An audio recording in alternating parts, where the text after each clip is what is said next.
Hi, my name is Brittany Jeffery, and I did my undergraduate research symposium on the U.S. immigration system failing to protect Latin American women from domestic violence. My question was, how can U.S. immigration protect Latin American women against domestic violence?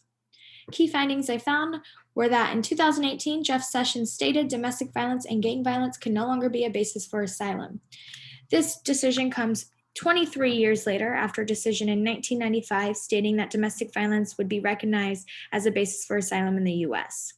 However, federal courts looked at the case Grace v. Whitaker and ruled that Jeff Sessions was violating the Administrative Procedure Act and Immigration and Nationality Act in his ruling of denying domestic violence and gang violence as a basis for asylum. Further, I found that the U.S. granted $640 million to help domestic violence issues and prevent outbound immigration. While this is a very generous grant, it still does not address the issues that are happening on U.S. soil, where many women are denied access to asylum regardless of their domestic violence cases. And finally, the most important thing I found was that the current immigration courts are arbitrary. These immigration courts look at very similar cases of women seeking asylum on the basis of domestic violence, and some women are granted asylum while others are denied simply because they have different immigration judges. Below, I have some statistics. El Salvador, Guatemala, and Honduras, the Northern Triangle countries in Latin America, are ranked in the top 7 of the world for having the highest rates of femicide. Femicide is the mass killings of women, and many of these femicides are related to domestic abuse killings. In the bottom left-hand corner, I have a graph stating that the Northern Triangle countries are still unsafe for women and girls. Female homicides per 100,000 women in 2016 shown in percentages. In El Salvador, I have 16.2, Honduras 12.6, and in Guatemala 8.1, compared to the United States 2.1.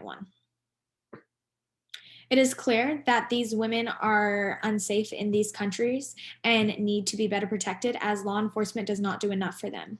60% of women reported domestic abuse to law enforcement and were not given protection, while the other 40% of women didn't report abuse due to law enforcement's lack of protection. These women are in great danger in their home countries, and this is why they need to seek asylum elsewhere, because law enforcement does not do enough for them, regardless of the amount of money that the U.S. has granted. In the bottom right-hand corner, I have a picture of women protesting the femicides and the lack of help from the government to protect women and children. This issue has continued during the pandemic. In Brazil, 143 women were murdered in the first 2 months, an increase of 22% compared to 2019. In Peru, March 11th to June 30th, nearly 1,200 women disappeared. And all of these cases are directly related to domestic abuse issues. I believe that the U.S. immigration system can do something about this problem, the same way that Guatemala has tried to do something about the issues in their country. Guatemala has implemented specialized courts that are directly catered towards domestic violence and high-risk crimes. There are 12 courts, and these 12 courts have made a significant increase in protecting women. These courts were created in 2009, and from 2009 to 2013, 846 protection measures have been made for women, 307 arrests have been made, and 125 people convicted for violence against women have been convicted. It is clear that these courts have a great protection for women that without these courts cannot be given to them.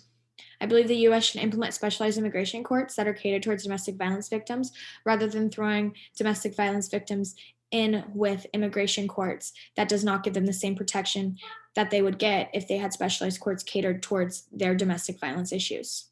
Some methods that I used were analyzing articles about domestic violence in Latin America and researching case studies and data on immigration.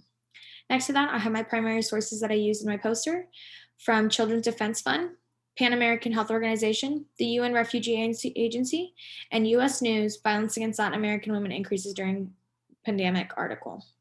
Thank you so much for listening.